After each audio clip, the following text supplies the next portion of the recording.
What is up, YouTube? It's me, John Avenger, once again, and with a Yankee hat this time. Welcome to another April is 80s movie month, and this is review number 6, I believe. This is of a classic Disney movie that I saw a lot when I was a kid. I saw it a lot on VHS, and then years later on DVD.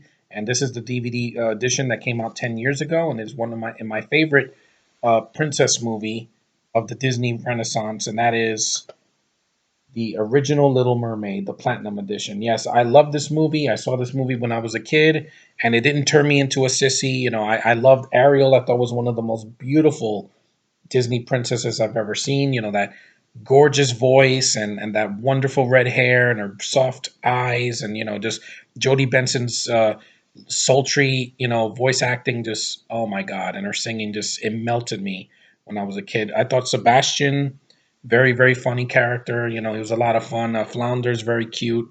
Ursula was a good villain that actually had development. She wasn't just evil to be evil.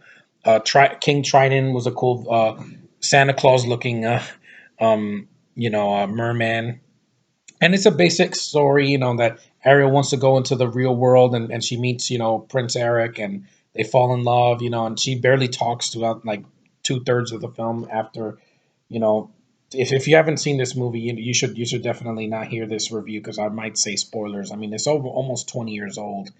This movie, actually, it is. It's almost 30 years old. Because it was 1989, so it's in 2019 it'll be 30 years, but it's about 27 years. So I think if you haven't seen this movie by now, see it. She loses her voice and she has to fall in love with him so that her voice could come back and she can remain human. And Ursula, tricks her, of course, because Ursula's a liar.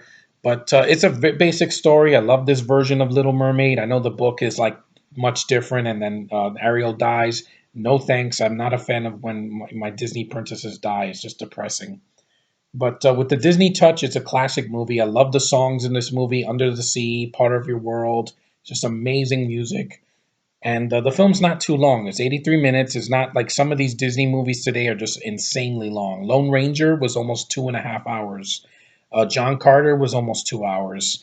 The Pirates films are over 2 hours, and the Narnia films are over 2 hours. I'm like, I am tired of this. Disney, we want to see a good story done quickly. We don't want a movie that's stretched out.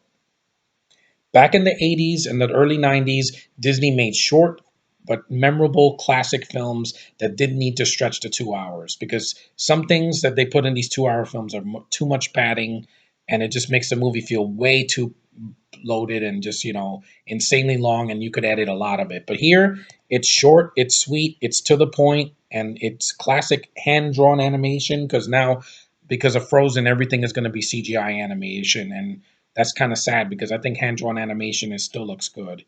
The SpongeBob, the SpongeBob movie from last year, they used a lot of hand drawn animation, and some of the animated shows on Cartoon Network and such. But this is a great movie. If your kids haven't watched this, show it to them. Then they can watch maybe the prequel and the sequel. I don't think they're that bad. They're not like some of the straight to video Disney stuff that they did, earlier, like Pocahontas 2 or some shit like that.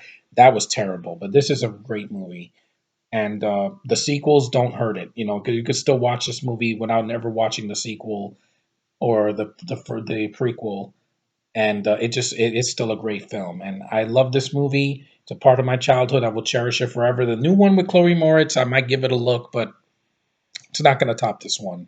There is no way.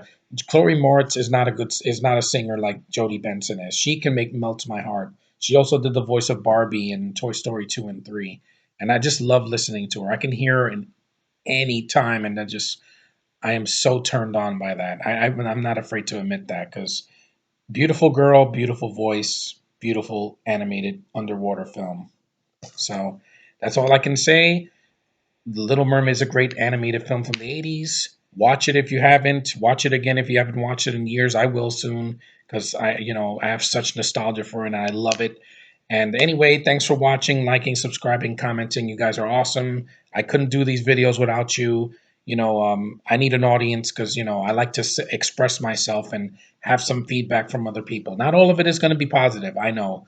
My BVS review got a ton of comments and a lot of people said it was shit. But hey, their opinion, not mine. I already said my piece on that, and it's going to be in my top 10 of the year. So expect to see that in December when I do my top 10 best, worst, five bottom worst, and the top 10 honorable mentions of 2016.